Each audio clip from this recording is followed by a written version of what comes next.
Nanas de la cebolla, de Miguel Hernández.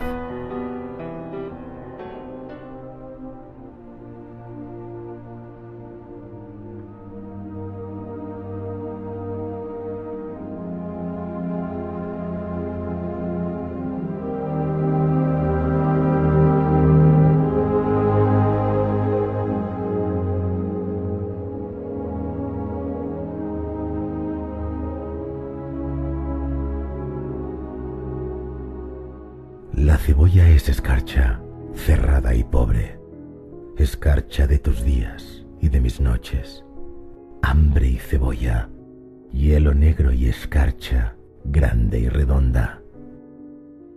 En la cuna del hambre mi niño estaba, con sangre de cebolla se amamantaba, pero tu sangre, escarchada de azúcar, cebolla y hambre.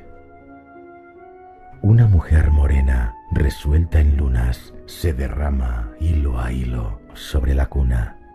Ríete, niño, que te traigo la luna cuando es preciso. Tu risa me hace libre, me pone alas, soledades me quita, cárcel me arranca. Boca que vuela, corazón que en tus labios relampaguea. En tu risa la espada más victoriosa, vencedor de las flores y las alondras, rival del sol, porvenir de mis huesos y de mi amor. Desperté de ser niño, nunca despiertes, triste llevo la boca, ríete siempre, siempre en la cuna, defendiendo la risa, pluma por pluma. Al octavo mes ríes con 5 azahares, con 5 diminutas ferocidades, con 5 dientes, como 5 jazmines adolescentes. Frontera de los besos serán mañana, cuando en la dentadura sientas un arma, sientas un fuego correr dientes abajo, buscando el centro. Vuela, niño, en la doble luna del pecho, él triste de cebolla, tú satisfecho. No te derrumbes, no sepas lo que pasa, ni lo que ocurre. Gracias a todos los invitados y al conferenciante y al presentador del conferenciante. El conferenciante es Antonio Illán, le conocéis muchos, la mayoría, y Enrique pues es el que va a hacer la glosa de su biografía. Vamos a hablar hoy de Miguel Hernández porque creo que en Ocaña es de justicia hablar de Miguel Hernández. Miguel Hernández tuvo una época de su vida que estuvo en Ocaña 1 exactamente. Lo sé de buena tinta porque mi padre dormía en el catre de al lado, justo. Y ahí hay una amiga que también es suyo, dormía en otro. Solamente quería, pues eso, daros la bienvenida, agradeceros y dejar la palabra a Enrique, que es el que os va a presentar a Guillán. Guillán hablará de Miguel, que es el importante aquí esta noche.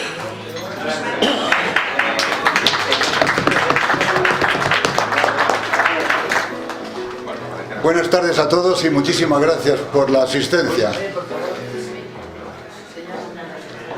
No es tarde de protocolos, sino de encuentro con amigos. Es por ello que reconozca en Amalia Torres su capacidad organizativa y dedicación en favor de la cultura. Cuando Amalia me ofreció la posibilidad de presentar a don Antonio Illán, con motivo de la conferencia que iba a ofrecer en la villa de Ocaña, experimenté múltiples sensaciones y un solo sentimiento. El sentimiento fue de agradecimiento. De entre las emociones destaco las inmensas satisfacciones que me produce estar esta tarde aquí. La talla del conferenciante y el protagonismo de Miguel Hernández. Aquel hombretón de Orihuela, capaz de plasmar la sublime sencillez, que solo sabe transmitir la magia del siempre fascinante autodidacta, convertido en poeta del pueblo. También me fascinó la idea de que este acto se celebrase en la localidad en la que me ofrecí en adopción y que, según mis íntimas sensaciones, fui acogido por una parte de esta sociedad, que me siento profundamente unido a ella. Lo ideal hubiera sido sentirme adoptado por todos, pero a estas alturas uno ya ha perdido la inocencia. Si Miguel Hernández hubiese sido aceptado por todos, ahora no estaríamos conmemorando el 75 aniversario de su muerte. A Miguel, su salud y las terribles circunstancias apenas le permitieron vivir 32 años. Me sobrecogió la curiosa coincidencia de que casi al mismo tiempo de él morir, aquel fatídico 28 de marzo de 1942, consumido por la enfermedad y la mazmorra, nacía este vuestro servidor, casualidades de la vida, que a mí de manera me marcó. Él moría y yo nacía, al mismo tiempo. Años después supe que Miguel Hernández vino casi a morir a Ocaña. Dicen las crónicas que estuvo un año, otras crónicas que apenas estuvieron unos meses. Y alguien me mostró en el centro penitenciario la que bien pudo ser su celda, y sentí una extraña emoción. Máxime cuando acaba de decirnos Amalia que su padre era vecino de ese catre.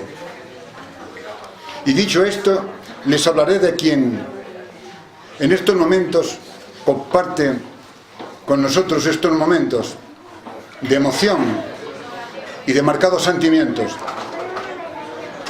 Antonio nació en los Navalucillos, bien pasados los años 50, época 1953, ¿puede ser? Sí, de buena cosecha.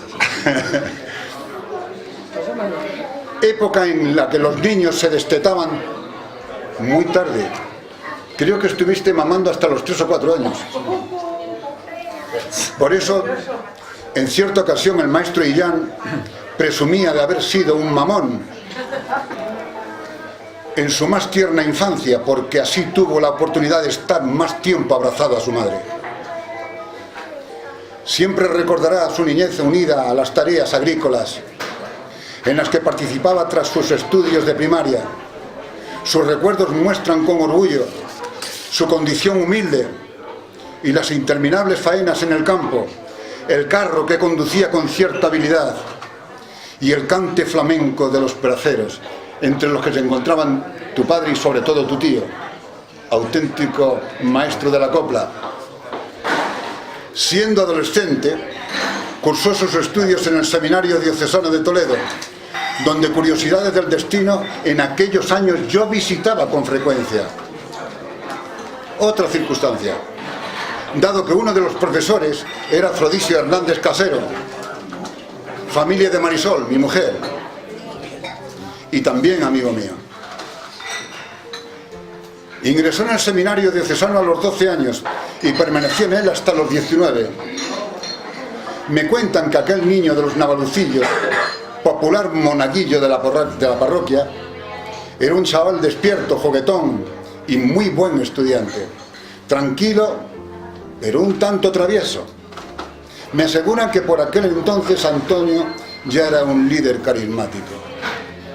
Para Antonio la vida es el resultado de varias y puntuales circunstancias. Yo y mis circunstancias, como decía Ortega.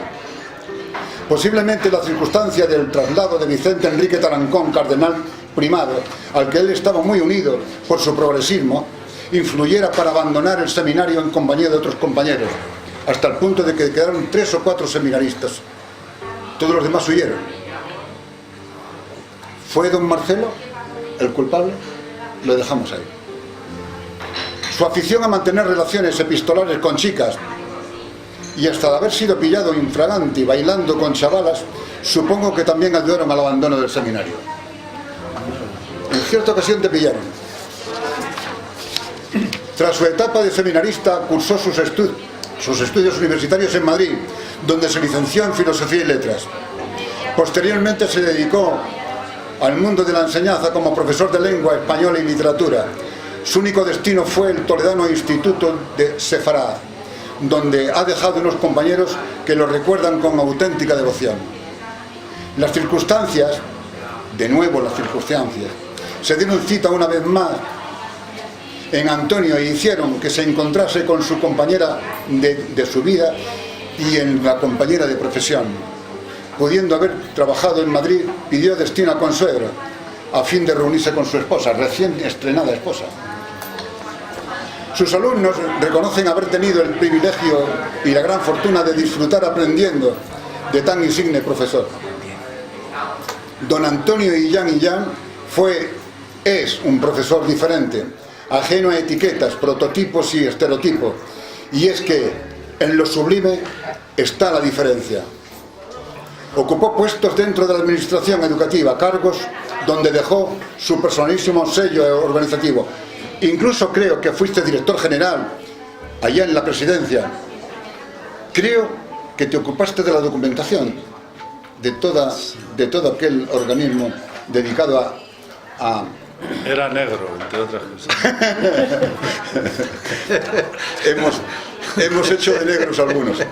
Vamos a ver. Jesús lo sabe. Jesús, luego lo cuentas. No se puede contar. De su obra literaria destacaremos 4 libros de poemas con títulos tan sugerentes como Agua, Piedra y Luz, De mañana iremos a las flores, Autobiografía del presente y Poemas de amor. Merece una atención aparte su deliciosa obra Armonías. Por ahí Jesús tiene un ejemplar. Poemas, nanas y canciones, en donde de manera magistral decide conquistar al mundo infantil, y bien que lo consigue. Y de Hermes, Armonías, como afectiva dedicatoria a tu nieto. Con su obra de relatos, leyendas y ficciones, nos encontramos con un libro de 35 cuentos y un epílogo, donde Illán nos transporta a aquel Toledo mágico y medieval, protagonista de 1000 historias, fuente de inspiración de grandes artistas del mundo de las bellas artes. Con esta leyenda, Antonio Illán se muestra generoso con el lector y maneja de manera esplendorosa los ingredientes necesarios para que el exigente lector satisfaga sus deseos de leer, de ágil lectura. Se vale de ironía, sarcasmo, espíritu crítico, acento burlón, palabra incisiva, para mostrar la crudeza de aquellos tiempos del medievo. Illán se mete de lleno en los entresijos de la imperial ciudad, capital de la nigromancia, de los truhanes y de los inquisidoros. Parece recrearse en los personajes y a veces parece reencarnarse en uno de ellos para infundirle vida y confundirse con él. Cronista, articulista, tertuliano, conferenciante, analista, viajero, conversador y conocedor de los 3 medios de información, prensa, radio y televisión, de donde está continuamente en una actividad frenética, en donde todo el mundo le pide su comparecencia. Estas son sus aficiones, pero el oficio principal, él dice, que es el de abuelo. No quiero terminar sin decir que don Antonio Illán es autor de más de 2000 artículos publicados en lo más granado de la prensa española. Antonio se confiesa como un profundo creyente y practicante de la cultura, algo que ha demostrado ampliamente. Su pasión por la Santa de Ávila le trajo hace poco a Ocaña, donde pronunció una emotiva conferencia que hizo las delicias de las hermanas en particular y público asistente en general. Relacionar las localidades donde ha desplegado su enorme saber haría de este humilde introductor una farragosa selección de localidades como Guadalajara, Talavera, Toledo, etcétera.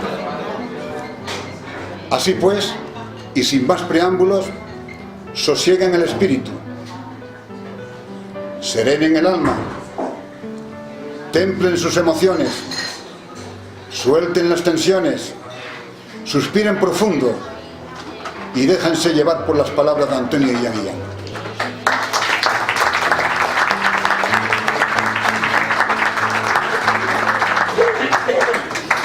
dijo un sabio un día, dice, nunca renuncies o reniegues de un halago. Yo no lo voy a hacer, ni mucho menos de todos los que me ha hecho él, pero es que le ha faltado uno, el más importante para mí, y es que mis tías desde pequeño me decían que era guapo.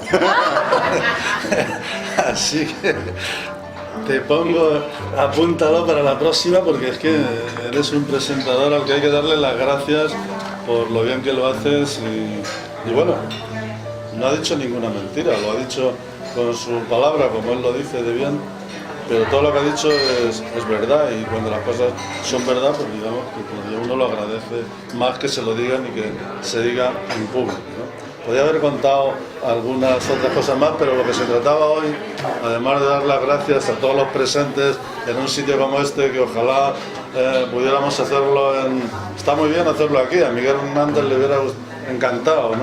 Pero es en la Casa de la Cultura, estaría bien este tipo de cosas que se hicieran, porque son los sitios, ¿no?, adecuados para hablar de cultura. De lo que se trataba hoy esencialmente es hablar de Miguel Hernández y no tanto de mí, así que no consumo más en ese sentido, y vamos a hablar de Miguel Hernández. Miguel Hernández tiene una vida grandísima, ¿no?, y una poesía enorme, ¿no?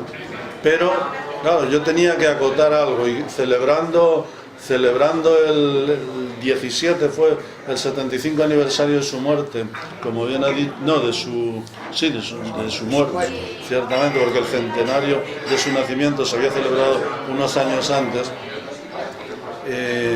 Yo acoté, digo, bueno, Miguel Hernández y Castilla-La Mancha tuvieron que ver, ¿no? Tuvieron que ver con territorios y con personas, con castellano-manchegos. Entonces, digo, pues, para hablar en mi tierra, vamos a hablar de qué tuvo que ver el poeta Miguel Hernández y la persona Miguel Hernández con las tierras y las personas que conoció y que eran de aquí, ¿no?, que eran de Castilla-La Mancha. Así que no me voy a centrar en muchas cosas muy interesantes que hay del poeta, ni siquiera en su poesía, sino de esta parte, ¿no?, que nos pilla de cerca, y en Ocaña les pilla, digamos que carnalmente de cerca, ¿no?, porque es un sitio Miguel Hernandiano y debiera tener casi estatua aquí, ¿no? Bueno, yo sostengo la tesis de que la poesía de Miguel Hernández en su época, voy a hacer un pequeño preámbulo antes de entrar, es más aceptada por los lectores en general que por la mayoría de los poetas con los que se relacionó, que eran los poetas de la generación del 27. ¿Y por qué? Pues porque mientras aquellos hacían una poesía pues muy desde el mundo de la cultura y muy desde el intelecto, y muy bien hecha, ¿no?, y son grandes poetas, yo creo que él era más aceptado por la gente, por las personas normales, por así decirlo, porque es una poesía muy de la verdad, ¿no?, muy de la experiencia, muy de la vida, muy de los hechos.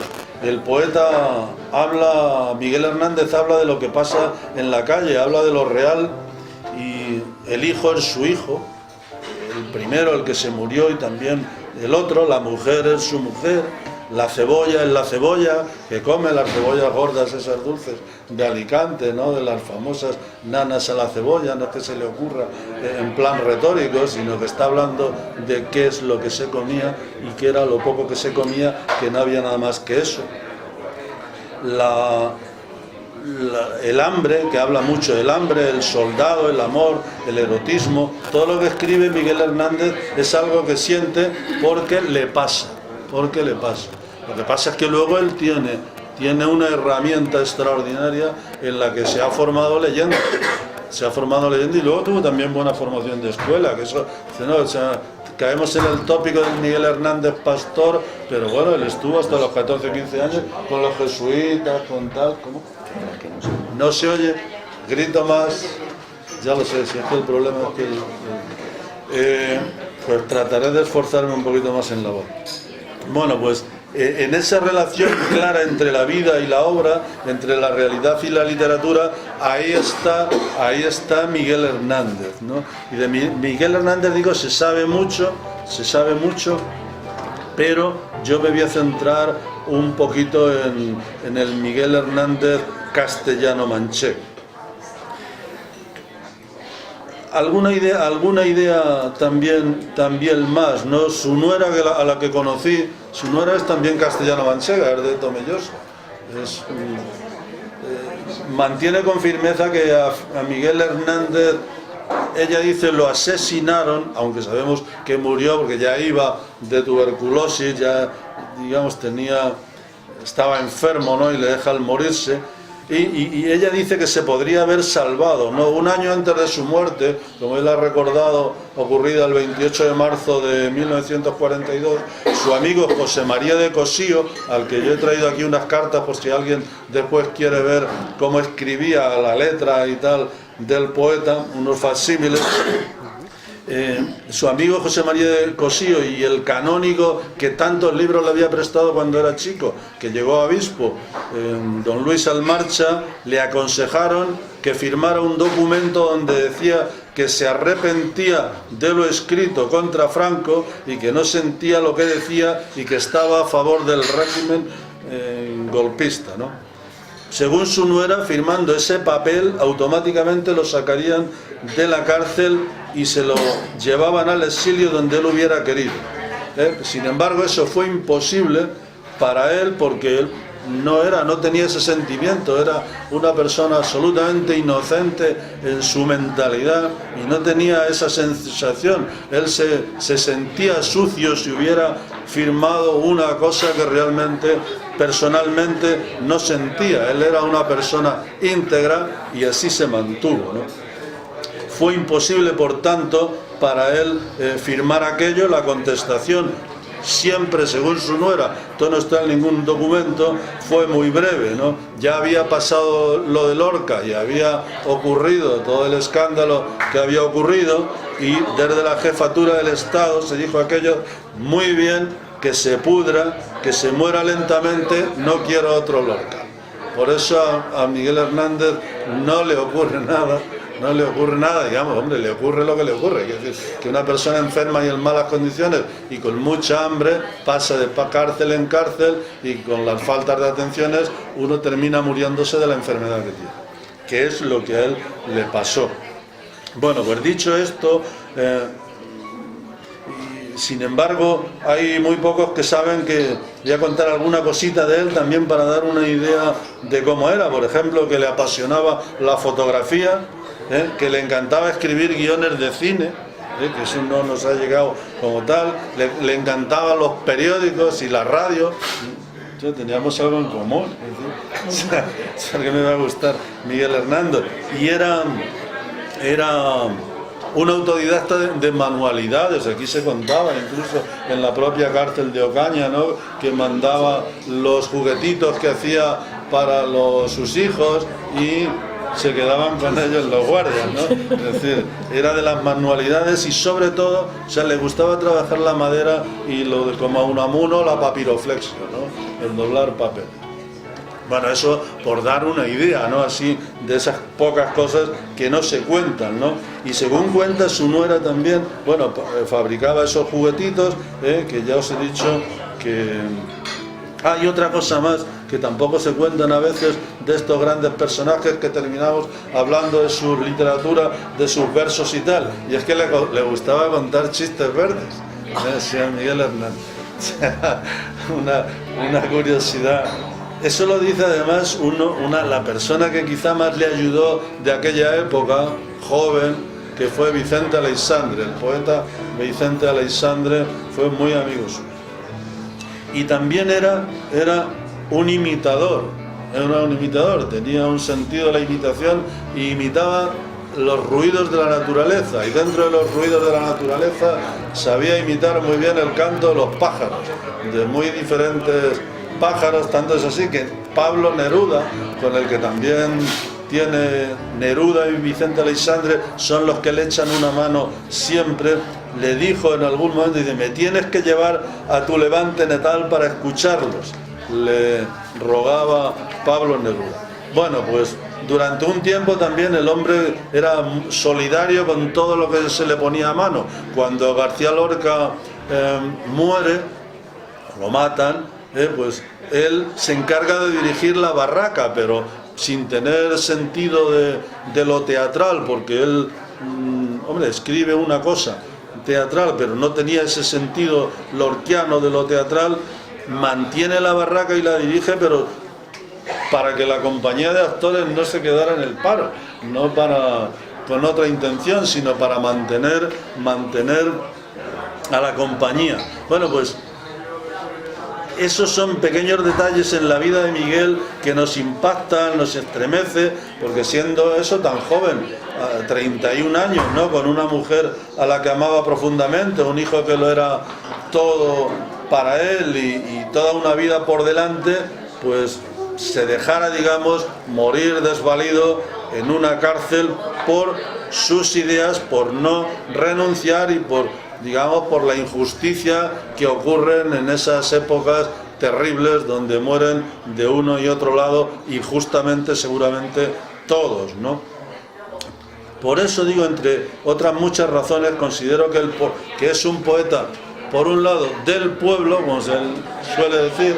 También tiene un libro que es el famoso Vientos del Pueblo, que es la época, entonces se le ha considerado así, y es un poeta de pueblo, ¿no? Del pueblo y de pueblo, ¿no?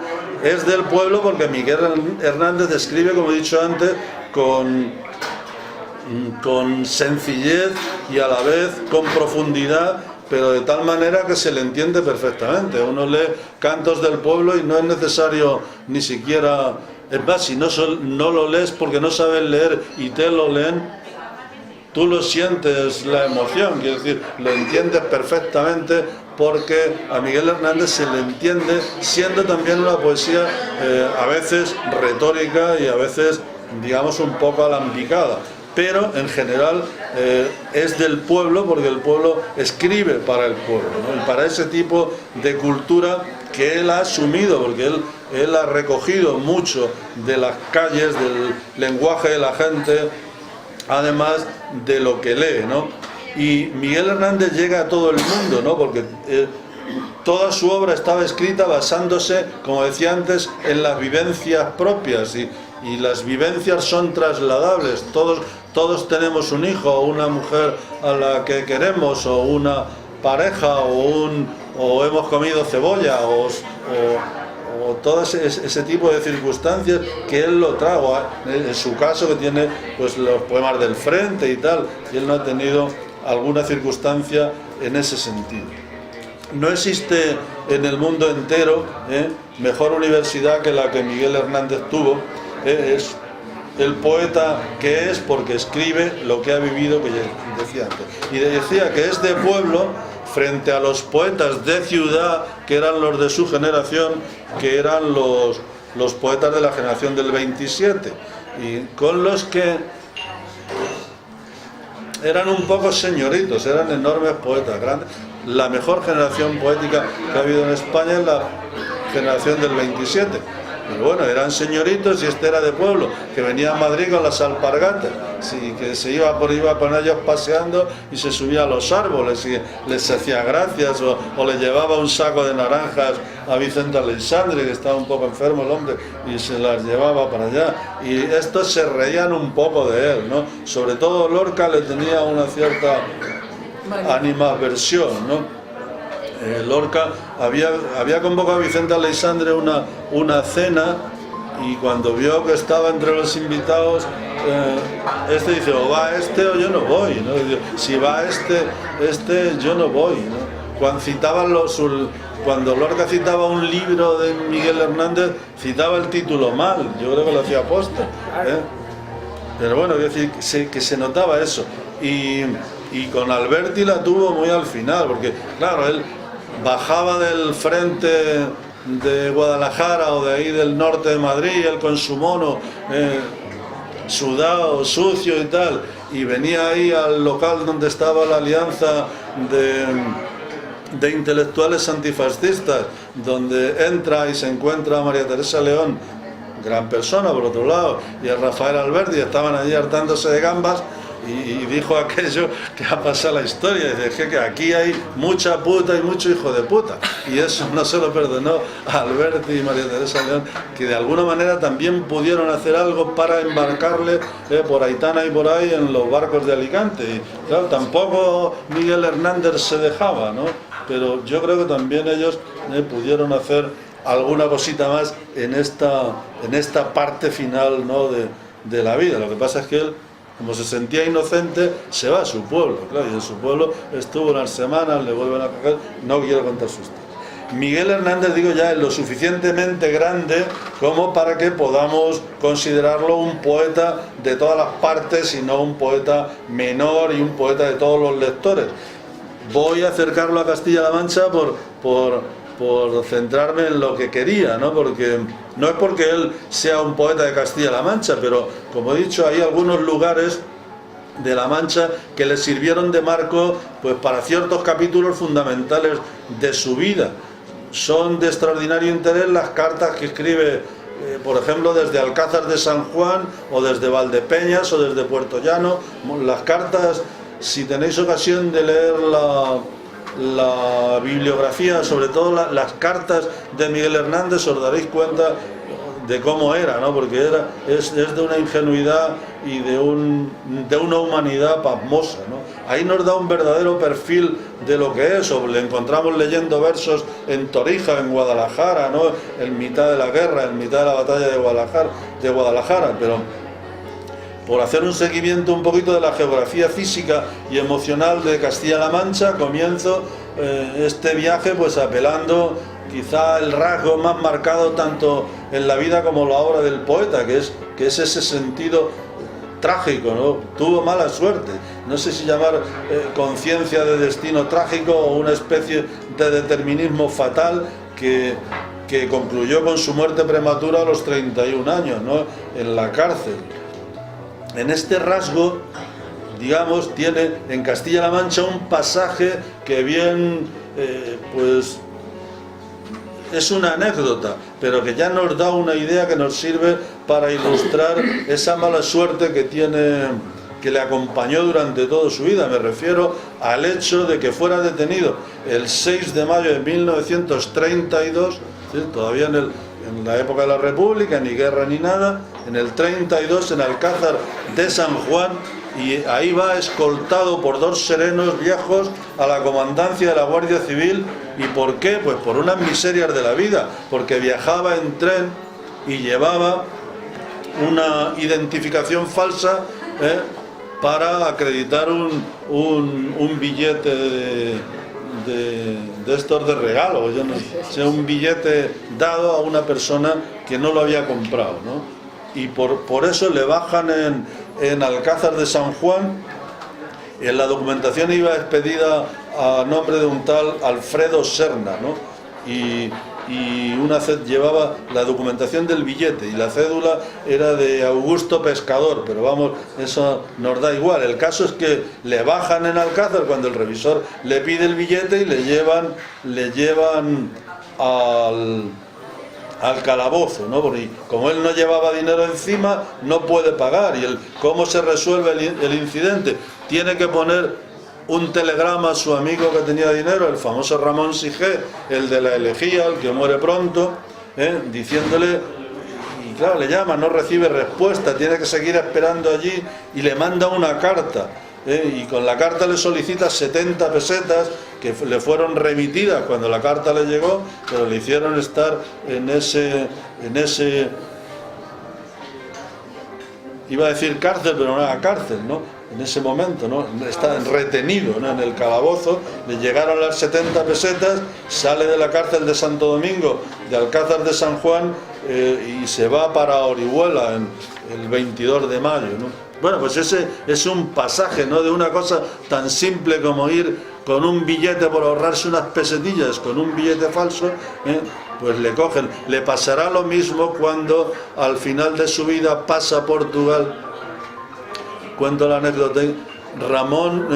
Vicente Aleixandre le había regalado un reloj de oro a Miguel Hernández, y él pasó igual a Portugal sin documentos. Le consideran que el reloj, que además llevaba las iniciales del poeta, le consideran que lo ha robado y tal, y le cogen en Portugal, le devuelven a España, y eso cuando le vuelven a coger otra vez, que es ya cuando hace todo el itinerario de las cárceles, en el que comentaré alguna cosita más. Bueno, recordando que la detención de Alcázar se produce en el regreso a Madrid, del regreso a Madrid a su pueblo, en 1931 había recalado en Madrid, animado por sus amigos de Orihuela, porque él quería triunfar en la vida literaria, ¿no? Entonces, eso no lo podía hacer Orihuela, por eso se va a Madrid. Allí habían formado una tertulia literaria en la Tahona, aquí que hay un panadero de lo bueno, que hace buen pan, quiere decir. Jesús, Jesús. en una Tahona de Orihuela habían montado una tertulia, y allí pues se reunían a hacer literatura. Bueno, y de ahí se va a Madrid y tiene relación, se relacionan con estos, ¿no? Con los poetas de la 27 y esencialmente con Aleixandre y Neruda. Sin embargo, no todos los capítulos del itinerario castellano-manchego fueron negativos. Vamos con uno de ellos. He visto el de Alcázar, que fue negativo. Entre los que le fueron propicios está Talavera de la Reina.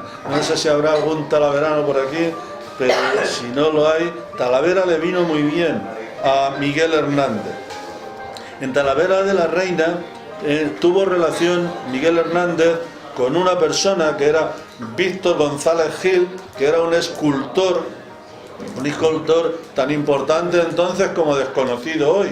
González Gil era un exponente fundamental de lo que en aquella época conocíamos o se conoce como las vanguardias artísticas, que tan en boga estaban en ese primer tercio del siglo XX, ¿no?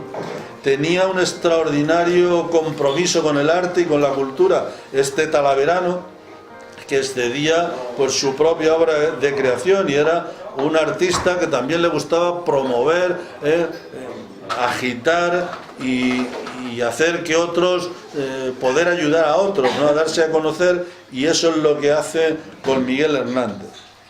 Bueno, este se iba a Talavera con Víctor González Gil. Miguel Hernández se iba a Talavera con frecuencia, y da cuenta, por ejemplo, en la revista Rumbos, que nace en Talavera en el año 35, que como una revista mensual de las artes y las letras, en el número 2 de Rumbos, revista talaverana, publica Miguel Hernández aquel famoso poema que seguro que al menos el primer verso es conocido de todos, ¿no? Un soneto que empieza con aquello de te mueres de casta y de sencilla, ¿no? No leo el soneto entero como tal, pero bueno, vamos a leer por lo menos el primer cuarteto, ¿no? Dice: te mueres de casta y de sencilla, estoy convicto, amor, estoy confeso, de que raptor intrépido de un beso, yo te libé la flor de la mejilla, ¿no? Entonces, que escribía con una sonoridad extraordinaria, ¿no? Los poemas amorosos, incluso los eróticos, que son menos leídos, de Miguel Hernández, son extraordinarios, ¿no? Los otros populares o populistas también, pero esos son muy, muy bonitos, ¿no? Este soneto, por ejemplo, ya solo con ese primer verso, que es archirrepetido, ya nos da idea. Pues bueno, ese primer poema se publica, o ese poema se publica en una revista talaverana. Víctor González Gil afirma, luego ya posteriormente, en una entrevista en La Voz del Tajo, publicación que lleva 40 años estos días, cumple. En los 80 dijo: Miguel Hernández escribió algunas cancioncillas en la parte de arriba de mi casa de Talavera, y abajo en el patio se pasaba el día subido a la higuera, como si estuviera en Orihuela. Bueno, lo cierto es que su prestigio en estos círculos talaveranos pues fue incluso creando escuela, y hay ya uno que con poquitos años, con 16 años, que era Rafael Morales, el poeta talaverano, pues publica con esos ecos hernandianos, porque ya lo llega a conocer, ¿no? Llega a conocer a Hernández en Talavera, pero debe reconocerse a González Gil otro aspecto clave en el desarrollo de Miguel Hernández como poeta, dado que González Gil tenía excelentes relaciones con los de la vanguardia de Madrid y quería introducir a Miguel en esos círculos. Él confiaba, Víctor González Gil confiaba muchísimo, ¿no?, en el talento de Miguel Hernández, y comenzaron a acudir, ¿dónde? Pues ¿a dónde se reunían? Pues en las tertulias, como aquí, iban allí a la tertulia del Café Pombo, ¿no?, que era una de las famosas, que la hemos visto también dibujada pues con gente importante, ¿no?, de la gente que iba. No me acuerdo quién es el que hizo el de Pombo, una pintura. Bueno, vale, está en plástica también, porque iban artistas de todo tipo, no solo de la literatura, sino plásticos también, porque González Gil era un artista plástico. Bueno, pues en esos cenáculos literarios, por mediación de González Gil, conoce a Gómez de la Serna, Solana, Neruda y sobre todo a 3 castellano-manchegos. Bueno, a muchos más, pero a mí me interesa citar a 3 castellano-manchegos fundamentales, no solo en la vida del poeta de Orihuela, sino en la historia estética del siglo XX, de lo que hoy digamos es Castilla-La Mancha. Me refiero al pintor albaceteño Benjamín Palencia, al escultor toledano Alberto Sánchez y al pintor ciudadrealeño Miguel Prieto, que eran todos miembros de la conocida como Escuela de Vallecas, ¿no? También en este conjunto de personas conoce a Maruja Mayo, o Maruja Mayo le conoce a él, y leos la biografía de Maruja Mayo, que era una mujer de armas tomar excelente, quiero decir, en fin. Y bueno, tuvo sus más y sus menos, bueno, sus más, ¿no? Con Maruja Mayo, pero eso no es para contarlo hoy. Es un poquito de novela, porque Maruja Mayo, con este personaje tan decente y tan inocente, diría yo, pues hizo lo que quiso y todo lo que quiso. A Miguel Hernández no le debió parecer mal, dicho sea de paso, pero bueno, dejémoslo ahí en su experiencia.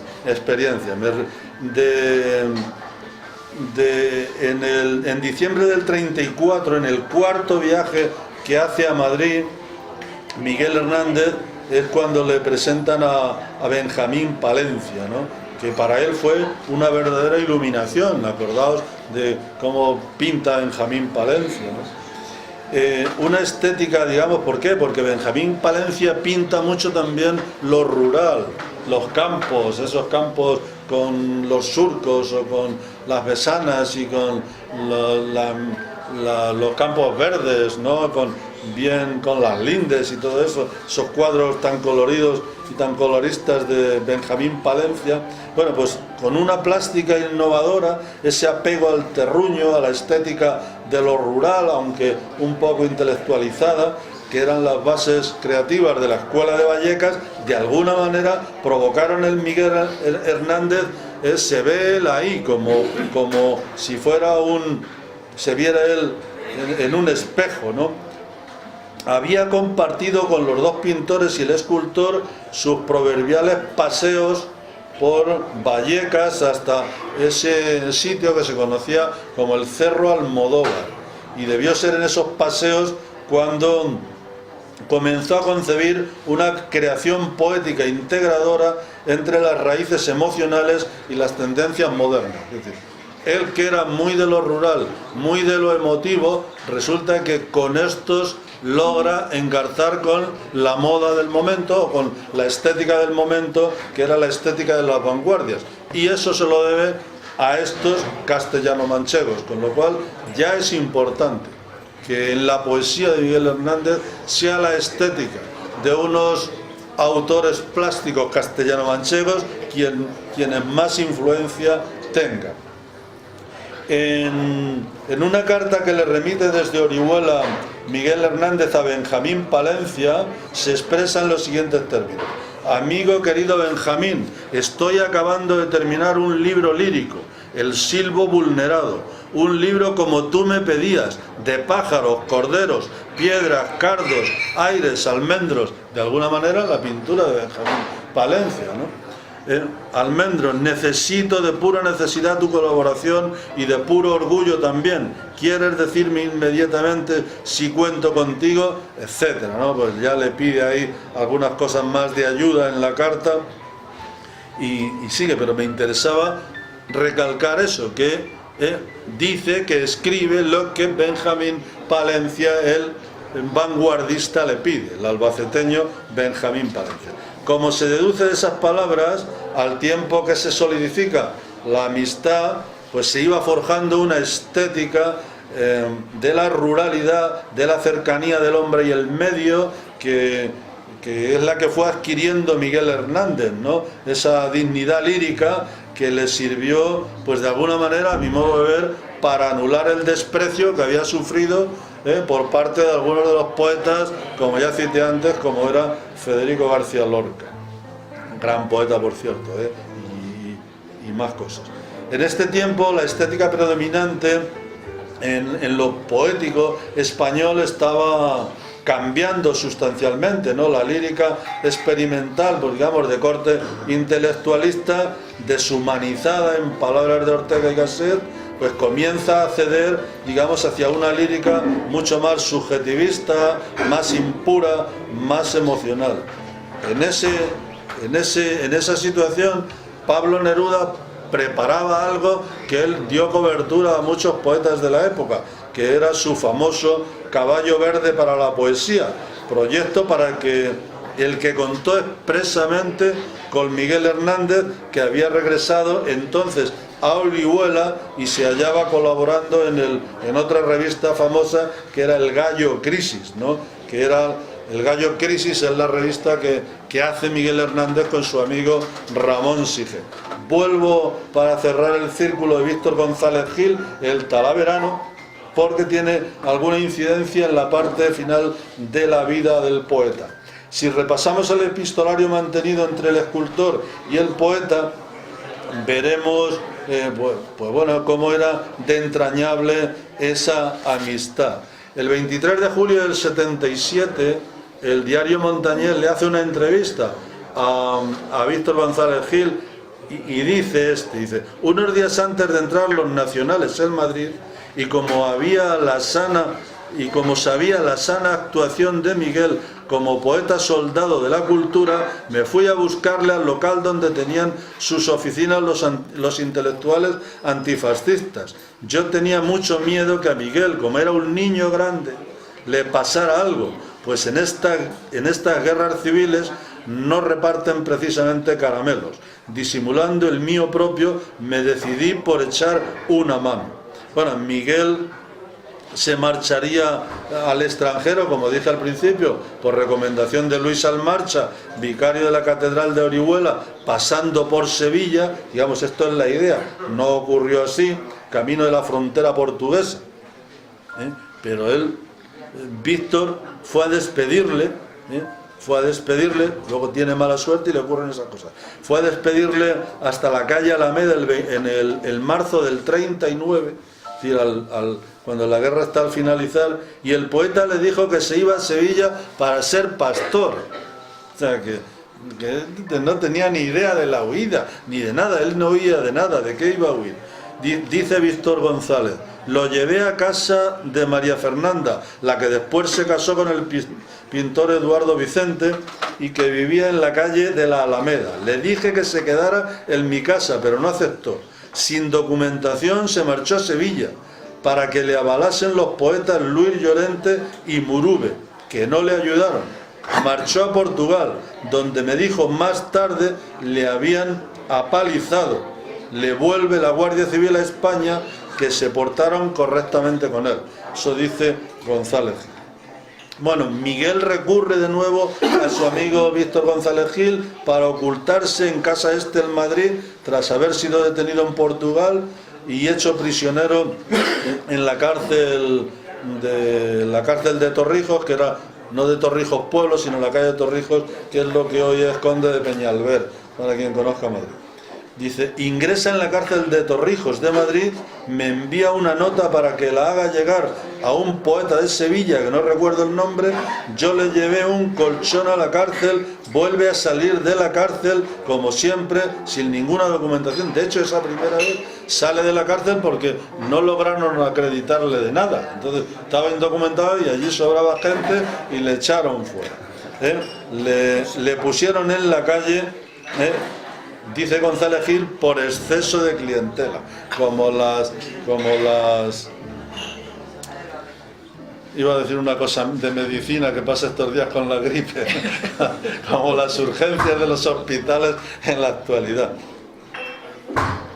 Bueno, el hecho es que por no ser identificado acude nuevamente al Talaverano, dice, se me volvió a presentar a mí porque sus amigos Vicente Aleixandre tenía un miedo terrorífico a que le pasara cualquier cosa, y José María Cosío no le pudieron ayudar en aquellos trágicos momentos. Recibe un aval del cura de Orihuela. Neruda parece ser que hizo una gestión con el obispo de París sin resultado, y Víctor González Gil le ofreció asilo durante un tiempo en su casa de la calle Garcilaso, con la condición de que se mantuviera oculto, y si escribía a Josefina no pusiera remite alguno para no delatar el lugar. Bueno, eso lo cuenta González Gil en un artículo en ABC en el año 78 y cuenta ahí una serie de detalles. No quiso entrar tampoco, o no le dejaron, eso no está claro, en la embajada de Chile. Acordaos que en aquella época del final de la guerra, a través de la embajada de Chile se salvó mucha gente, ¿no? Sobre todo mucha gente conocida, ¿no? Bueno, pues a González Gil quiso que a través de Neruda y tal ir a la embajada de Chile, pero la idea es que es el propio Miguel Hernández el que no quiere entrar en la embajada de Chile. Allí estaban, por ejemplo, Marañón, por poner un ejemplo, ¿no?, de los que se escapan por ahí. Bueno, pues esos testimonios dan cumplida cuenta de la importancia de un talaverano, de un castellano manchego, en la vida de Miguel Hernández. Pero en medio de todo esto quedan algunas escalas físicas, ¿no?, y emocionales del propio Miguel Hernández, más por Castilla-La Mancha. Como cualquier otro creador, Miguel Hernández es pues un poco consecuencia de la literatura y de la vida, ¿no? Y desde esa perspectiva, vivenciales que marcan su personalidad, pues en lo humano y como poeta, está la necesidad, la privación, la miseria física y moral que vivió desde su infancia, y que su epistolario está absolutamente lleno de referencias recurrentes, pero no voy a entrar demasiado en ello por correr un poco. Sí me interesa, por esa idea de lo emocional y por esa idea de lo humano en esta persona, casi tanto como en este poeta, es un texto titulado Compañera de nuestros días, que publicó en 1937 con el seudónimo de Antonio López, a modo de embozo, digamos, ruboroso, ¿no? Y se refiere con estas palabras a su madre sin nombrarla. Yo creo que esto es un homenaje no solo a las madres, sino a la mujer en general y a la mujer rural en particular, ¿no? El texto es tan hermoso que lo leo, ¿no? La compañera de los días del hombre ha llevado a España la compañera de los días del hombre ha llevado en España una vida humillada, apaleada, moribunda. Me refiero a la mujer nacida encima del jergón pobre del pueblo, en el rincón ceniciento de la aldea, sobre la misma extensión del campo. Áspera y triste de carne desde su nacimiento, como si fuera la obra cansada de un arado secular y una besana rendida, la campesina española aparece ante mí con su imagen de tierra y encina escuálida, con su silencio expresivo, con sus ojos de abatimiento, por los que su alma avanza llena de llanto íntimo, de dolor encarcelado. No es una mujer, es una certeza que se apoya en unos pies duros, que sube por un vientre donde los partos dejan huellas de torrente, que se derriba en unos pechos sin lozanía, cabizbajos desde la adolescencia, marchitos y requemados desde que comenzaron a ser pechos. El sol, el hambre, la pena, el trabajo han mordido las facciones y las proporciones de esta mujer que pudo ser bella y que resultó terriblemente hermosa bajo el arco de su pañuelo. Tengo muchos motivos para pegar martillazos contra los culpables de la tristeza de las campesinas de España. De mi madre es una de las víctimas del régimen esclavizador de la criatura femenina. Enferma, agotada, empequeñecida por los grandes trabajos, las grandes privaciones y las injusticias grandes, ella me hace exigir y procurar con todas mis fuerzas una justicia, una vida nueva para la mujer. Creo que me parece que es un texto tan extraordinario que, aunque no sea puramente castellano-manchego, pues hay muchas castellano-manchegas que se pueden ver perfectamente retratadas en esta postal que escribe Miguel Hernández. Bueno, frente a esa mujer ajada por la miseria y la injusticia, concibe Miguel Hernández una mujer y un hombre nuevos, pues surgidos ¿de qué? Pues de lo que yo decía el otro día en un post en Facebook, de la educación. Eso siempre lo tiene muy en cuenta. La avidez de una educación insatisfecha, aunque él estuvo mucho tiempo en la escuela, pero de alguna manera truncada. Su padre lo saca de la escuela, pero a los 14 años, ¿no? Porque el padre no es que fuera pastor de estar todo el día en el campo, sino que trataba con el ganado y ese tipo de historias, y cuando se tenía estabulado, pues había que soltarlo, había que cuidarlo y ese tipo de historias, y ahí debieron tener una época en la que tenían pues muchas cabezas y tal, y a Miguel pues le sacó de la escuela para que echara una mano. Pero esa idea de la educación, por ejemplo, le lleva a tomar parte de las famosas misiones pedagógicas de la República. Y en las misiones pedagógicas también aparece Castilla-La Mancha. No voy a contar, todos sabéis un poco, él que además UGT, FT hizo cosas de los maestros de la República y todo este tipo. Había un librito interesante. Pues esto de las misiones pedagógicas podríamos dedicarle más tiempo, pero sabemos que Miguel Hernández participó en 4 misiones pedagógicas: en la de Cabo de Palos en 1933, en la de Salamanca en el 35, en Murcia, en Cartagena y especialmente de interés para nosotros en la de La Mancha en 1936. Del 12 al 21 de marzo de 1936 dan a conocer, porque en las misiones pedagógicas llevaban teatro y tal, y más cosas, conferencias, pero en esa época, del 12 al 21 de marzo, dan a conocer cine y música, el Mestanza, el Hoyo, la Solana del Tamaral, Solana del Pino y San Lorenzo de Calatrava. Intervienen ahí, además de Miguel Hernández, otro que se llamaba José Salgado. Del 23 de marzo al 1 de abril cierran la misión pedagógica por la provincia de Ciudad Real con representaciones y proyecciones cinematográficas en el campo de Montiel. Durante 10 días, del 12 de marzo al 29 de marzo, estuvo Miguel Hernández permaneció en Puerto Llano. Después escribe, todo esto se sabe porque escribía cartas a Josefina desde todos estos lugares por los que pasaba.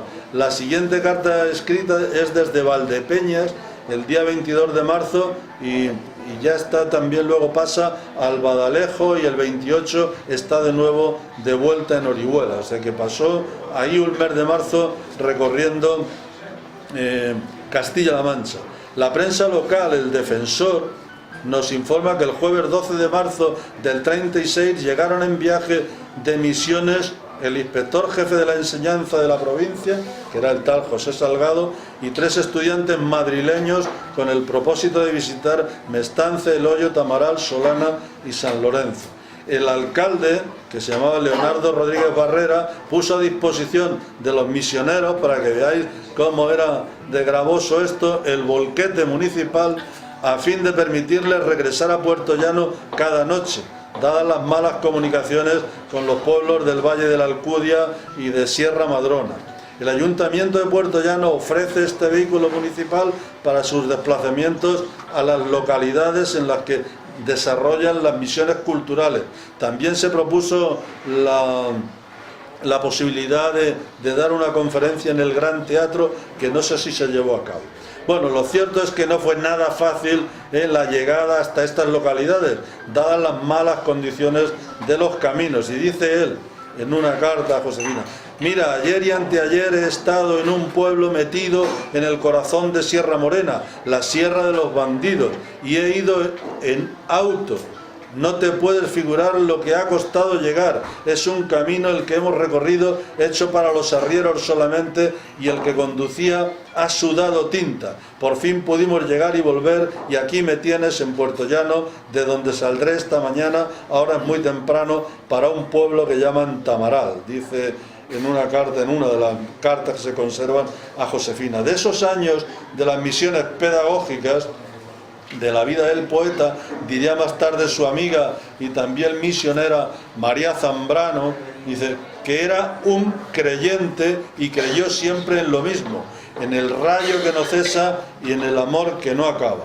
Bueno, aunque a veces se confunden uno de los viajes de Miguel, que Miguel hizo por encargo de José María de Cossío, porque José María de Cossío le conoceréis todo porque tiene 2 tomos de una enciclopedia de toros, el famoso El Cossío, que yo he sido crítico de toros y no lo has dicho antes.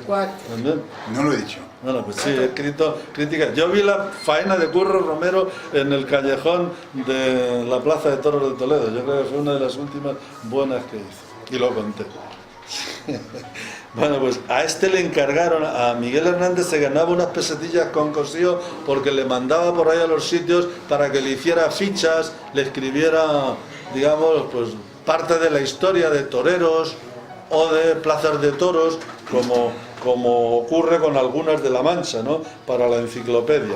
Y en algunos casos, cuando las misiones pedagógicas le pillaban, digamos, así, con plaza de toros o algo, pues también aprovechaba y luego ya le mandaba una carta a Cossío y le decía: oye, las 10 pesetillas esas, nada, 10 pesetas. Andaba siempre muy aperreado. Bueno, y esa era la parte, digamos, del poeta por La Mancha. Está más, hay muchas cartas, me voy a saltar algunas, pues desde Puerto Llano, ¿no?, o desde el Hotel Castilla de Puerto Llano, o en algunas otras, pero sí quería, con el Mestanza, me interesa resaltar lo de Mestanza, porque en esa localidad de Ciudad Real encuentra, digamos, esa mujer nueva, ¿no?, que decía yo antes, que formaba parte, digamos, pues, de sus sueños o de una España renovada. Digamos que esa mujer nueva, he dicho siempre, su poesía es de lo real. Realmente él conoce allí, conoce una maestra, se llamaba Carmen Pastrana, que estaba de maestra en Mestanza, y Miguel Hernández le dedica un poema que no se sabe si se lo dedicó, se lo escribió a ella directamente, porque la otra idea es que, bueno, él ya lo tenía con otras dedicaciones y aprovechó la coyuntura, y como estaba en Mestanza y tuvo relación, digamos, relación de conocerse, nada más, con esta Carmen Pastrana, pues le dedicó un poema que es, dice: a tus facciones de manzana y cera, Carmen, fruto a los pájaros prohibido, congelado en el alma y escogido por una mano de oro en primavera. Bueno, hueles a corazón de trigo, hiera, suenas a nido, suenas a sonido, sabes no sé a qué sabes, y he sabido que nunca he de saber lo que quisiera, etc. Bueno, pues Pastrana, que había nacido en Ávila, hizo los estudios y tal, y esta mujer falleció hace unos años, en el 89, en Ciudad Real, ¿no? Si le dedicó el poema a ella directamente o ya lo tenía escrito, pues casi que nos da igual, ¿no? El soneto tiene una dedicatoria al final, pero lo mismo era el poema que lo reescribió ahí.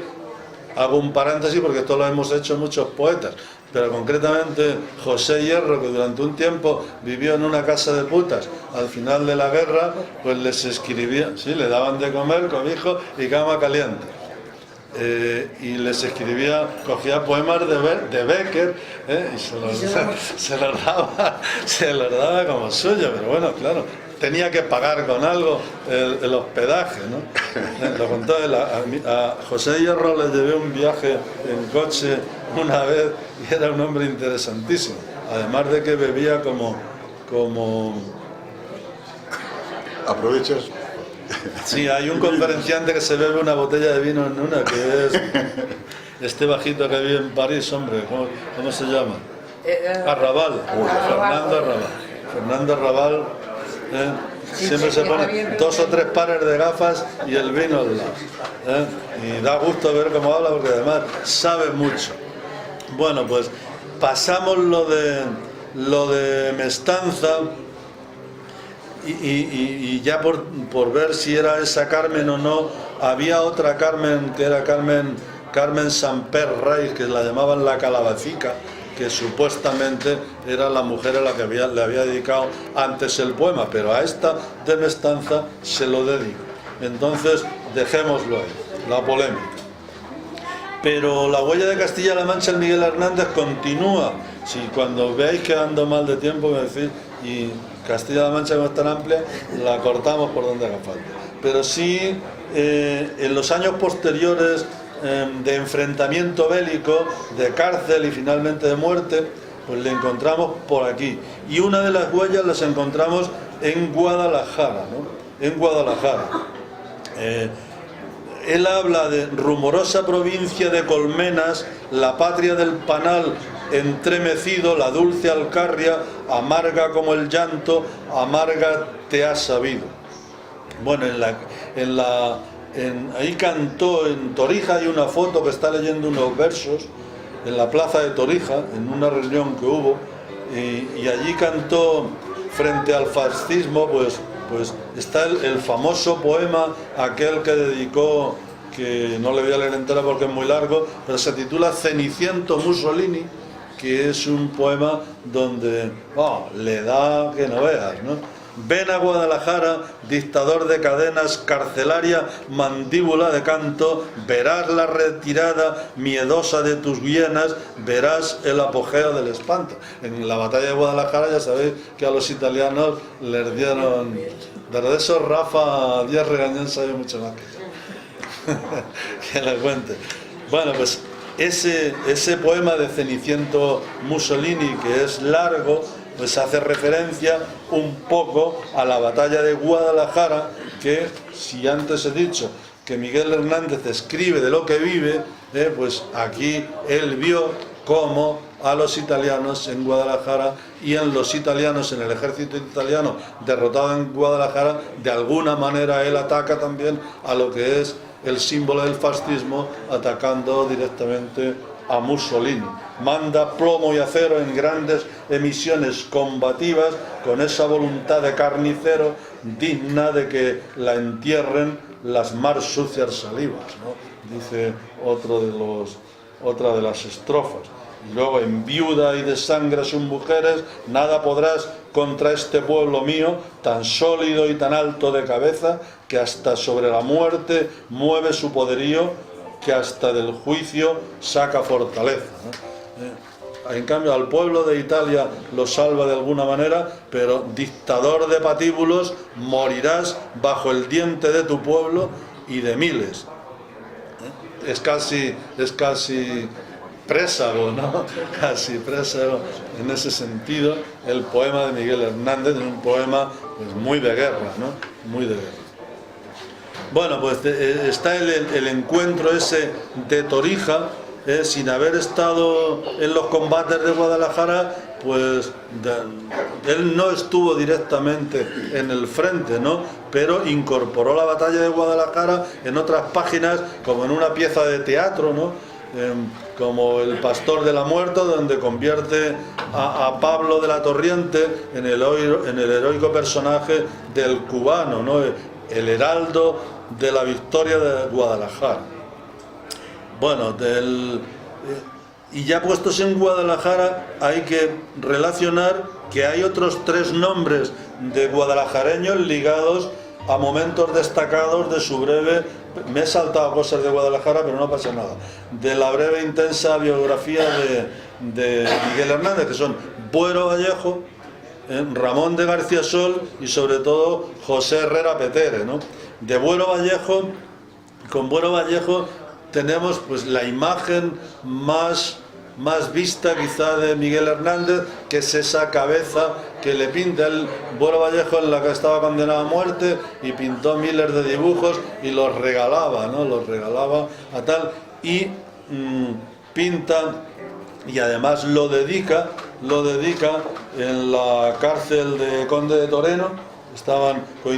Ya habían coincidido con Buero, había coincidido cerca del Mediterráneo en otro campamento durante la guerra, pero esta relación del dibujo que todos conocemos la hace Buero Vallejo en Conde de Toreno, con la dedicatoria para Miguel Hernández en recuerdo de nuestra amistad de la cárcel 25 del 1 del 40. Ya acabada la guerra, cuando Buero está condenado a muerte. Según parece, Miguel Hernández lo envió unos meses después a su esposa, a Josefina, con la siguiente nota: ya que no puedo ir de carne y hueso, iré de lápiz, o sea, dibujado por un compañero de fatigas, como verás, bastante bien. El dibujo, dice Josefina, que de los que iban allí a investigar para la biografía de Miguel Hernández, que iban a pedirle documentos y verlo, que una vez lo cogió Juan Guerrero Zamora y que le devolvió otras cosas, pero que el dibujo no se lo devolvió nunca más. Así que no sabemos más de ello. Bueno, cambiaron de cárcel. Hernández, también conoció a otro guadalajareño, que era Miguel Alonso Calvo, que es el que firma como el poeta Ramón de Garciasol, y le conoce y le tiene confianza con él, porque a él le confió nada menos que las correcciones de su último poemario, El hombre acecha, que el poeta de Orihuela llega a ver impreso, pero no se llegó a distribuir, no se llegó a publicar. En enero del 39, cuando tiene que partir apresuradamente para sumarse a las unidades de combate en Extremadura, y deja la copia en Valencia en manos de entre otros, del escritor guadalajareño, y le dice aquello, dice: corriges tú las pruebas, que yo me voy, le dijo Miguel a su compañero. Digamos que se salvó de la quema, nunca mejor dicho, porque los libros ya publicados fueron quemados por las tropas nacionales cuando entraron en Valencia, pero como había enviado 2 ejemplares, uno a Antonio Rodríguez Moñino y lo de Ramón de Garciasol, ese por lo menos se salvó, ¿no? Un nuevo nombre, esta vez de Guadalajara, sale al paso también de Miguel Hernández, que era José Herrera Petere. Bueno, esto es uno de los mejores conocedores de la vida. Bueno, con Herrera Petere tuvo mucha relación en Cruz y Raya, con Bergamín y con otros, y Herrera Petere, que además era el director del periódico, el redactor jefe de Milicia Popular, que era el órgano del batallón del talento, que le llamaban, y ahí pues Miguel Hernández pues tuvo, digamos que escribió pues abundantes poemas, ¿no? Y sobre todo se dedicaban a ir por el frente recitando, ¿no? Los 2 escritores son Herrera Petere y Miguel Hernández, seguramente son los 2 que más poemas publican durante la guerra. En el año 37, siendo los 2 poetas militantes ya del Partido Comunista, son enviados a los frentes de Jaén, y si hubiera habido proyecciones, hay unas fotografías muy interesantes de la viuda de Herrera Petere, con Carmen Herrera y con Narciso Alba y con otros. Dice él: yo conocí a Miguel Hernández en dicho altavoz de Jaén con su mujer, conversando lo que se podía hablar en esa época terrible de guerra. Más adelante afirma también: hablamos de nuestras respectivas bodas, que eran bastante informales. Efectivamente, José y Carmen se casaron a finales de febrero del 37 y Miguel y Josefina pocas semanas después, el 9 de marzo. Y bueno, los dos colaboraron, además de en ese que os he dicho, en el Mono Azul, en Frente del Sur, en Altavoz del Frente, en Labor del Combatiente, en La Hora de España, etcétera, ¿no? En el 37 los dos poetas se encontraban en el frente de Guadalajara, en esa reunión de Torija, donde aparece, yo creo que es la foto que habéis puesto en el evento. Esa es una foto precisamente de una lectura de poemas en Torija. En mayo compartieron de nuevo vivencias en el frente extremeño y sus firmas aparecen en la revista que llevaba por título precisamente Frente Extremeño, ¿no?, que la edita el Altavoz del Frente. Coincidieron en el segundo Congreso Internacional de Intelectuales Antifascistas, que se celebró en el verano del 37 en Valencia, y firmaron la ponencia colectiva en la que diversos creadores, poetas, pintores, escultores reclaman un esfuerzo extra para ofrecer calidad en sus obras, además de mensajes ideológicos. Es decir, que Miguel Hernández es de los que en tiempo de guerra escribe, y además escribe bien, no solo hace poesía de trinchera, ¿no? En diciembre del 37,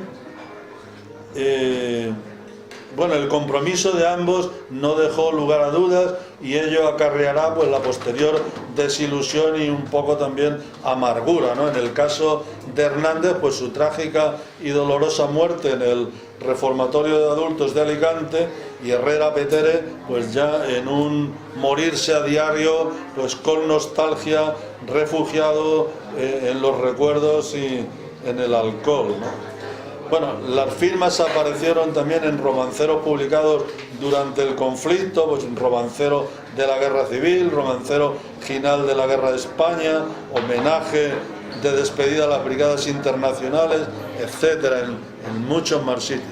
Entonces, Herrera Petere tuvo esa relación importante con Miguel Hernández. Petere afirma de él que encarna el verdadero espíritu del hijo del pueblo. Y añade que Miguel Hernández, Rafael Alberti y Pedro Garfias pueden considerarse como los principales incitadores de la nueva poesía épico-lírica española. Es decir, un contemporáneo ya le considera precisamente un gran poeta y un gran renovador, ¿no? Con 31 años muere, pues daos cuenta, ¿no? Posterior, bueno, de Herrera incluso hay por ahí un poema largo de él que no leo, y antes del último paso por Castilla-La Mancha, solo quiero leer algunas citas de sus cartas para ir cerrando también un poquito y para comprender un poco esas ideas fijas que siempre manifiesta y algunos matices vitales en esta última parte de su historia, ¿no? Valencia, 18 de febrero del 39. Desde ayer, son trozos de cartas. Desde ayer me encuentro en esta tierra donde he llegado sin novedad y bien comido. Esto es interesante. En febrero del 39, llevo varios días en Madrid y creo que dentro de 5 o 6 más iré por ahí a llevarte cosas de comer que me van a dar, si no me equivocan, chocolate, harinas y jabón. A Josefina en abril del 39. ¿Te das cuenta? Esto es el paraíso, ahora que con jamones en vez de manzanitas yo ya he cogido una indigestión de pescado. A Josefina, siempre con la idea del hambre, eso cuando comía, era un poema eso. A Josefina desde Rosal de la Frontera en mayo del 39. Cuando ya le han detenido cuando se pasa a Portugal. Y dice, ¿sigue engordando el niño? ¿De qué comes? ¿Quién te ayuda? que hablen don Luis Almarcha, don Joaquín Andreu, Antonio Macando, Juan Bellot, Martínez Arena, Baldomero Jiménez y quien sea preciso para la consecución de mi traslado a nuestro pueblo. La detención ha obedecido a que pasaba a Portugal sin la documentación necesaria. No es nada de importancia, se trata de una imprudencia mía que naturalmente tenía que tener su riesgo y su resultado insatisfactorio. Pero la seguridad, y aquí palabras suyas, ¿cómo va a sentirse mal, que le va a ocurrir algo? Dice, pero la seguridad de mi honradez y la fe en la justicia de Franco me hacen estar sereno y alegre. Equivocado, pero bueno, ¿qué le vamos a hacer? La seguridad de su honradez. A Josefina, desde Sevilla, también en mayo del 39. Esto es cuestión de unas semanas. Cuida a nuestro hijo. Come, bebe y espera con la misma paciencia que otras veces me has esperado. Desde la cárcel de Torrijos, ¿no? En Torrijos estoy sin novedad, pero detenido todavía. Que manden informes sobre mí de Orihuela.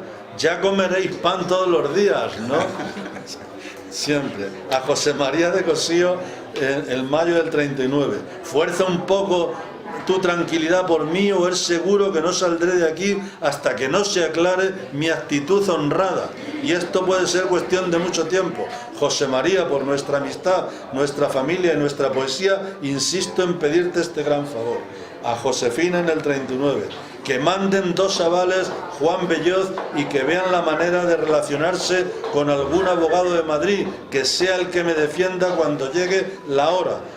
Como mucho, porque hay un amigo que me manda cosas y quiero saber si coméis bien. A Pablo Neruda. Es de absoluta necesidad que haga todo cuando esté en su mano para conseguir mi salida de España. El señor Fajardo y nuestro amigo José María Cosío te pueden escribir con detalle sobre lo que me sucede. A Josefina, ya en julio del 39, le escribo una larga carta, de la que cito un párrafo. Con los amigos que he encontrado aquí me paso el día a veces cantando y riéndome de todo aquello que puede atacar mi salud. Duermo sobre una manta de un tirón como de costumbre. Tengo ropa con que mudarme y hasta pijama tengo. Me paso al sol todo el día duchándome a cada momento y así evito toda clase de bichos en mi cuerpo. A Josefina también, di a mi padre que vea a don Luis Almarcha, que era el canónigo aquel que luego fue obispo, y le pida un documento sobre mi conducta anterior a la guerra. También sería oportuno otro del ayuntamiento. En agosto del 39. Esta mañana he vuelto a pelarme al rape. Estoy muy bonito. Algo más delgado también. Tengo un colchón de esparto hecho con sacos preciosos. Oigo misa todos los domingos y fiestas de guardar y canto cara al sol 3 veces al día. Es que las que tenía por aquí, que se le ha enseñado a Enrique antes, ¿no? Una de las postales, cuando escribía desde la cárcel, como todo esto era público, había que ser en una de ellas pone viva Franco, ¿no? Así en el inicio de la postal. A Josefina. Sabrá Josefina que también me ha llegado el paquete, el pollo y todo lo demás. Falta el turrón, algunos boniatos y algunos dátiles. En general no se pasa mal de comida con lo que nos mandan de Madrid. Lo que nos dan aquí es escasa, la que nos dan aquí es escasa de verdad. Muchos bocados me han entrado pensando en tus necesidades. Desde Ocaña, a Josefina. Solo puedo escribir una vez por semana, como en las demás cárceles, y no me pidan más aclaraciones porque no te las puedo hacer de ninguna clase. ¿Te has olvidado o no has pensado que esto es una cárcel y no se puede decir nada más que lo que reglamentariamente se permite? Para ello hay una censura y un control riguroso. Por lo demás, salvo estas pequeñas molestias y dificultades naturales en un lugar como este, que impiden hablar franca y ampliamente por escrito todo lo que uno quisiera, se vive regularmente bien, yo al menos.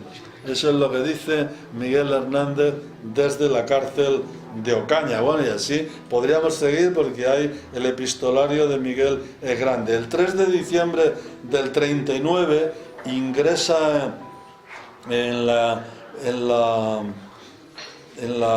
cárcel de la Plaza del Conde de Toreno, en Madrid, donde se reencuentra, bueno, con Buero. Ya he contado lo del retrato, y bueno, me salto un poco porque es que ya vamos un poquito de tiempo. Bueno, de Miguel sigue ya por hacer algunas de las cosas del lío de cárceles. Pues Miguel Hernández fue deportado a las prisiones de Palencia, de donde después regresa a la de Yeserías. Cuando viene de Palencia a Yeserías ya viene enfermo, con una afección pulmonar que es la que le llevaría a la muerte, ¿no? Y se reencuentra con Buero, se vuelve a reencontrar con el alcarreño en Yeserías. Luego fue trasladado a Ocaña, que yo creo que fue en Ocaña, era en el reformatorio de adultos, lo llamaban. Sí, Ocaña 1, que conocemos. Ahí, en Ocaña 1 también estuvo Buero, ¿eh? Sí, sí. Pero él está aquí, nos vale...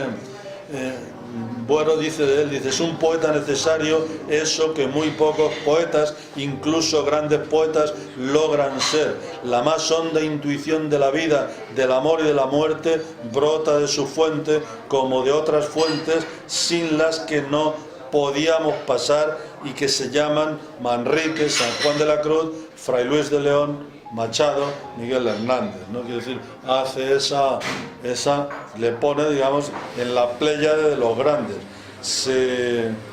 Bueno, me he distanciado en esta apreciación, quería acercarme a la persona y a lo castellano-manchego, y bueno, de Miguel Hernández pues podemos hacer mucha lectura académica, pero hoy no venía al caso, ¿no?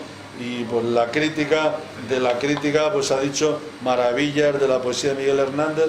La poesía de Miguel Hernández quizá, independientemente de lo buena que sea y tal, pero ha llegado a la gente cuando se han puesto a hacerla popular los cantautores, más que los lectores, que hemos llegado poco y tarde a la poesía de Miguel Hernández. Miguel Hernández realmente llega al pueblo, a la gente, y de la canción se va al libro. Cuando lo canta Paco Ibáñez o cuando lo canta Serrat. Creo que Serrat y Paco Ibáñez han hecho más por la poesía de Miguel Hernández, por el conocimiento de la poesía de Miguel Hernández, que todas las editoriales juntas. Después de la canción, pues mucha gente va al libro y ya lo lee, ¿no?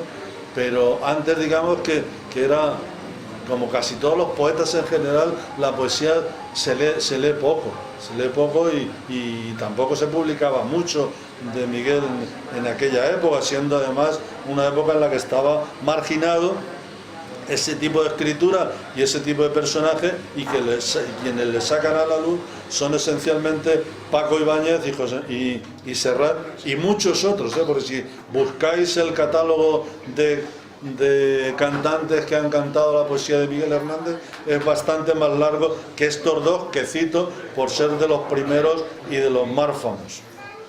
Bueno, Miguel Hernández, y ya con esto acabo, pues lo que se ha sabido es trasladar pues ese rasgo más valioso, a mi modo de ver, para mí, que es su capacidad para convertir en materia poética lo que son las emociones básicas y las vivencias de las personas muy relacionadas con las necesidades primarias. He citado, por ejemplo, eso del comer, ¿no? Y en su poesía hay mucha comida, pero también hay mucho amor, hay mucho erotismo, y a él le gustaba, por ejemplo, mucho lavarse los dientes.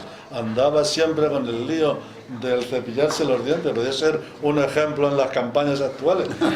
Si uníamos la higiene bucal con la poesía de Miguel Hernández y matábamos dos pájaros de un tiro. Bueno, pues solo decir que, bueno, ya lo dije al principio, pero que sus nietos pues tienen sangre manchega, porque la nuera, es decir, la que se casa con el hijo que sobrevivió, aunque también murió pronto, era de Tomelloso, ¿no? Es que es una manera, digamos, de cerrar el círculo de Miguel Hernández y Castilla-La Mancha, que los nietos de Miguel Hernández sean descendientes de Tomelloso, que por cierto también es una tierra de artistas y de poetas, porque de Tomelloso está, pues, por ejemplo, Antonio López, por poner un ejemplo, ¿no? y Cabañero, que no deja de ser también un poeta amarrado a la tierra y a las emociones básicas, de otra manera como lo es Miguel Hernández. Bueno, he tratado de acercarme con vosotros un poco a la vida y al sentir de Miguel Hernández, y si he despertado alguna curiosidad, pues lo agradezco, y sobre todo que leáis al poeta alguna vez, ¿no? Que es lo que merece la pena más que lo que yo haya podido contar. Muchas gracias.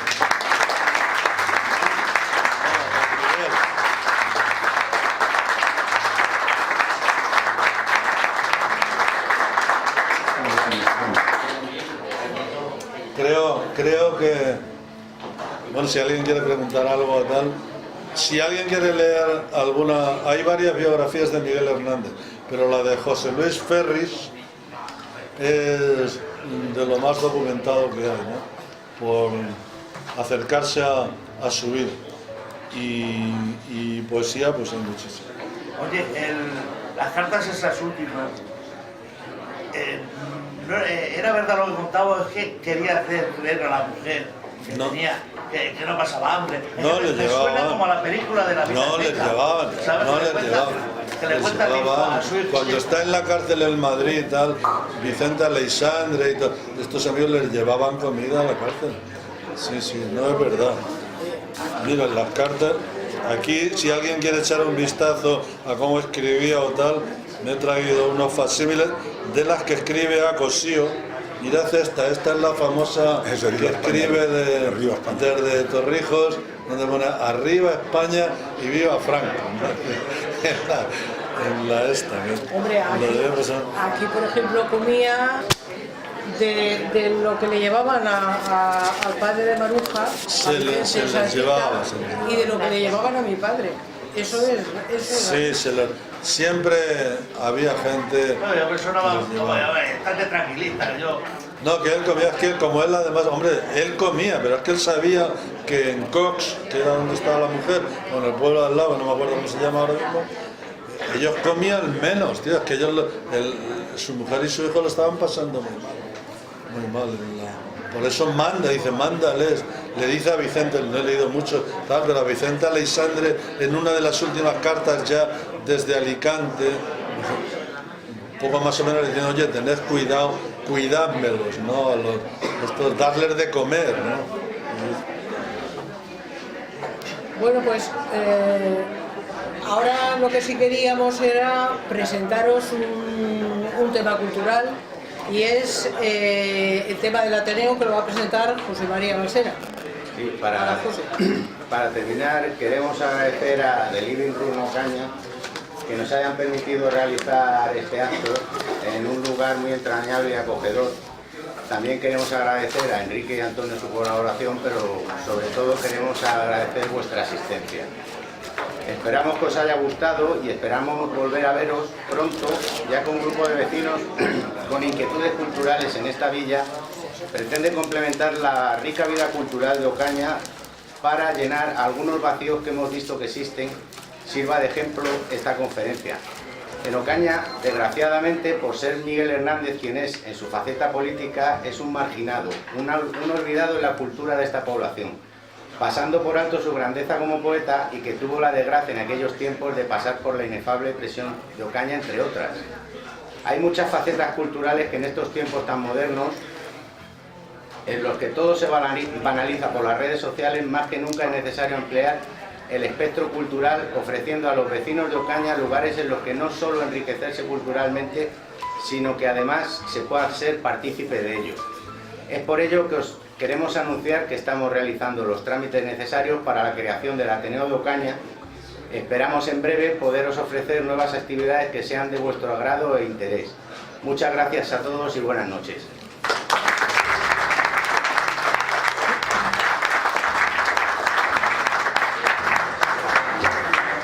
Yo creo que he visto por ella que quería decir la poesía, pero no sé cómo me ha salido.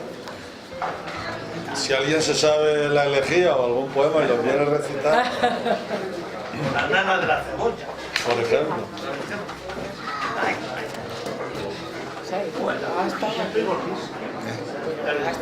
Porque se enamora. Pero no me hagan dicho nada, porque este no lo sabe.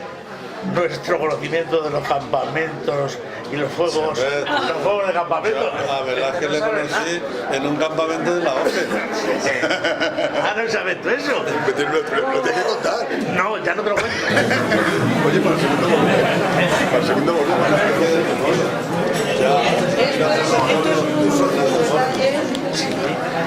Muchas gracias.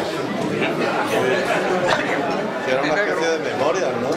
Y esto es un detalle. No, tu socio. Esto es un detalle para Antonio. Y Antonio, como ha dicho, que está Reginen, además, le he traído una cosa, pero no aquí, Antonio, se la he traído a Teresa.